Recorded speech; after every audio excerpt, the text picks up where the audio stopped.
Hey everyone, it's Robert Hall, and in today's video I want to circle back to a topic that I briefly addressed in a video last week about compression in the studio and how you can use it to your advantage. And notice I said compression there, not lens compression. That's because lens compression really doesn't exist, at least not on its own. Increased compression is not a result of increasing the focal length of a lens or choosing a longer lens. It is a result of the increased distance that tends to occur when you start using a longer focal length and moving yourself further away from a subject. Now, compression is a very important concept for photographers to be able to understand and use, because with it, you can alter somebody's appearance. You can make somebody look more balanced or imbalanced, accentuate certain features. And when we're in a studio, we can use it to influence our subject's relationship with the background, which is extremely important, especially if you're trying to reduce the amount of background area that you're trying to show. In the last video, I talked about how I was using the short side of my studio and that restricted me from getting very far away from my subject, and therefore I did not have a lot of compression and there was visible empty space on either side of my background in my images as a result. And if I were just further away, all of that could have been alleviated. So the basic principle of compression is that the further the sensor gets away from the subject, the more the background is increased in scale relative to the subject. And you should be seeing this take place right now. When we started this video, we were at roughly 16 millimeters. The camera was very close to me, and at the current moment, we're at 70 millimeters, which is much further away. Now, I am relatively the same size, but the background, the scale of the background behind me is now much larger. So how can we use compression to influence our results in a studio environment? Well, one of the biggest things that you can do is use it to choose how much space you want to show in the background. That way you control the amount of space you need to light in a background.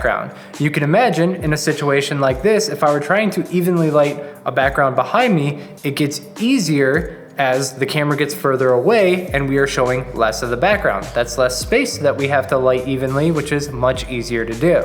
And when you're showing less of your background area, not only is that easier to light, but also it allows you to get your other equipment in closer without it showing in the frame. For instance, when we first started out, you could see this softbox that was off to my side over here, and you could probably see this microphone taking up a lot more of the frame. But now that we're further away, both of those things are much less visible. On top of that, it can be way more affordable if you're leveraging significant compression. If you're moving your camera further away from the subject, that means you're gonna need more narrow backgrounds. If you're trying to fill your set with some sort of fake plant, or you're trying to use some fabric from Joann Fabrics to fill your background, all of that, you're gonna need less material when you increase the compression by moving your camera further away from the subject. Now, there's also the significant impact on appearance. I'm sure when this video started off, I practically had no ears, and now you can see my ears in all their glory.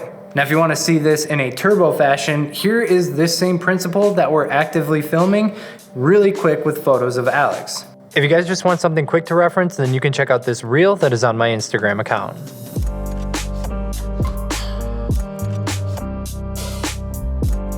Now, those are just a few ways that you can use compression in a studio environment, but remember, compression doesn't stop there.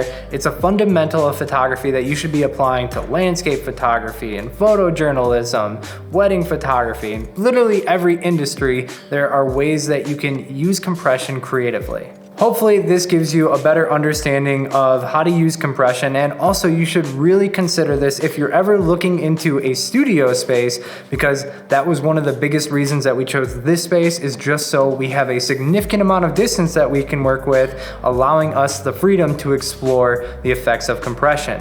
So I hope you enjoyed this video on compression. If you did, make sure to leave this video a like, and if you enjoy my videos, make sure to subscribe and turn on the bell for notifications. Until next time, take it easy.